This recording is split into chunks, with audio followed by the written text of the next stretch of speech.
So, hello again. Ayan, isa na naman po itong video. So, bakit ba nilabas ko tong mga to? Ano ba tong mga to? So, ito po yung mga gamot na ginamit ko during my recovery. And also, nung nagka-injury ako. So, actually, nung nagka-injury ako, ang pinrescribe lang talaga sa akin is pain medication tsaka yung para sa anti-inflammatory. So these are the celecoxib, paracetamol. So yun po talaga. And nung the day na na-admit ako, so meron tayong antibiotics na binigay sa hospital, and also meron pa rin ito. Nung na-discharge na rin ako, celecoxib. And also, meron po tayong calcium supplement. So, yan. Yan. And, actually, nung nag-rehab ako kasi, sobrang sakit talaga kapag nag-exercise. So, as much as possible, nagtitake talaga ako nun. Kasi hindi ko talaga matiis yung sakit. And may one time pa nga na hindi talaga tumatalab sa akin yung paracetamol. And meron akong friend na hiningan ko ng mas mataas na klase ng gamot. So, ito po yung tramadol. Pero, usually kasi yung mga ganitong gamot talaga is piniprescribe ko ng mga doctors natin. Hindi talaga ito over the counter. So, malaking pasasalamat ko sa kanya kasi nakakuha siya ng gamot para po sa akin. Shout out sa kanya. Siya po si Miss Lisa. So, nasa na po siya, Malta. So, doon na po siya nag-work. And, sobrang laking tulong po talaga nito sa aking pag-relieve ng pain kasi masakit po talaga ang after ng ACL surgery, lalo kapag nag-rehab po talaga. And actually, meron din akong gamot nun na I wasn't able to use nung nasa ibang bansa ako. So, nakatulong din po yun sa akin. So, that is a pain reliever as well. Paracetamol plus codeine. And, meron pang prescribe yung aking physical therapist. Yung doctor, actually. Ito po yun, dietary supply din siya. Dietary supplement,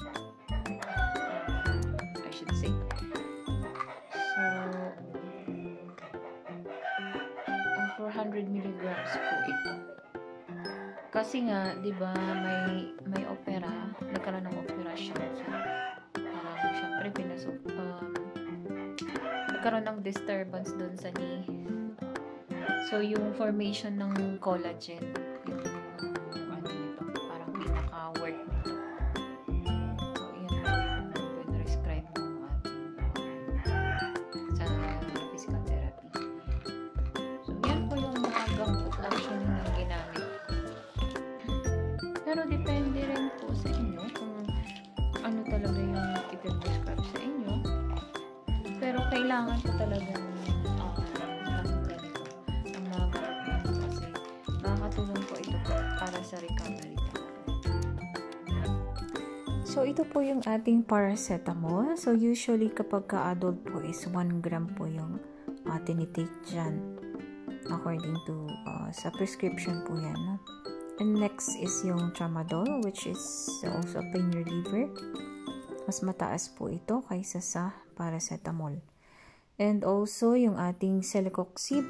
So, Isa po ito sa NSAIDs na sinasabi natin, non-steroidal anti-inflammatory drug po ito. And tumutulong po ito para mawala po or maibsan yung pamamaga ng ating knee, especially kapag nagkaroon ng operasyon. And yun po, anti-inflammatory sa swelling at saka sa pananakit din, maibsan yung pananakit. Ang ating calcium naman is yung ating minerals. So, tumutulong po ito para po ma-maintain yung health ng ating mga buto-buto sa katawan at yung ating ngipin. No? And isa pa po sa ginagawa ng calcium sa ating katawan is yung blood clotting. Kapag po may dumudugo, tumutulong po ito para matigil po yung pagdurugo. And also, it helps in sending and receiving nerve signals sa ating katawan. At kailangan ng vitamin D para po ma-absorb yung ating calcium sa ating katawan. So, yan po yung ating calcium.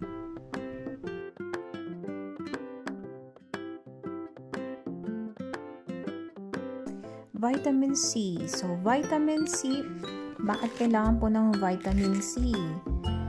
Kasi po, isa po yan sa tumutulong na magpalakas sa ating immune system. And, tumutulong din po ito para sa faster wound healing, para po maghilom agad yung sugat. So, since na-operahan, may sugat yan.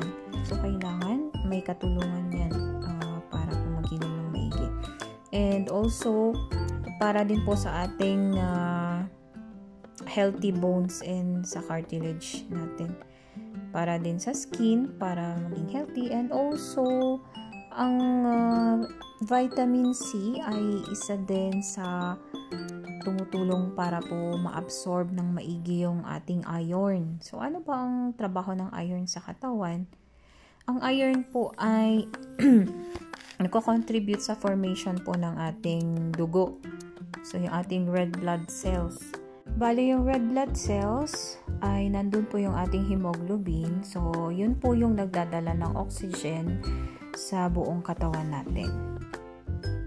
Saan po natin nakukuha yung vitamin C? So, nandyan po yung ating mga prutas. Yung orange, kiwi, lemon, tapos grapefruit. Sa gulay naman, nandyan yung ating kamatis, broccoli, cabbage, cauliflower. So, yan po yung sources ng vitamin C. Yung collagen naman po is nagpapanatili po yan para po maging malusog yung ating mga kasukasuan tsaka yung ating skin. Ito po yung aking mga gamot nung nasa hospital ako, yung aking paracetamol tsaka yung ating ketorolac, pain reliever po ito, kasama yung tramadol. At yung metoclopramide naman is binigay po sa akin bago ako pumunta sa OR or bago yung operation. Nagpe-prevent po ito ng pagsusuka. So, ayan. Tsaka yung ceftriaxone is, ito naman po ay yung ating antibiotic. Mga gamot na prescribe nung umuwi ako, ito po yung cefuroxime, yung ating antibiotic. So, 7 days po yan kukumpletuhin. And also yung celecoxib, pain reliever. Tapos, yung vitamin C po natin. And yung mga instructions po nila is kailangan linisan yung sugat every other day. Tapos, yung ating hinge knee brace, kailangan suotin po natin yan at all times. So, hindi po natin yan tatanggalin. Okay po, salamat po ulit sa panonood sa aking video. And again, this is based on my own experience. Malamang po sa iba ay mas madami o mas konti po na gamot ang i-prescribe sa inyo. Pero sa aking experience ay yan po yung mga gamot na pinrescribe po sa akin during my ACL reconstruction surgery journey. And yung mga gamot po na yan, hindi basta-bastang tinitake lang po yan. Kailangan po ng prescription mula sa doktor or yung ating mga healthcare providers. Hindi po basta-bastang binibili lang yan at iniinom. Okay po. And see you again next time. Again, thank you for watching my video today. God bless po.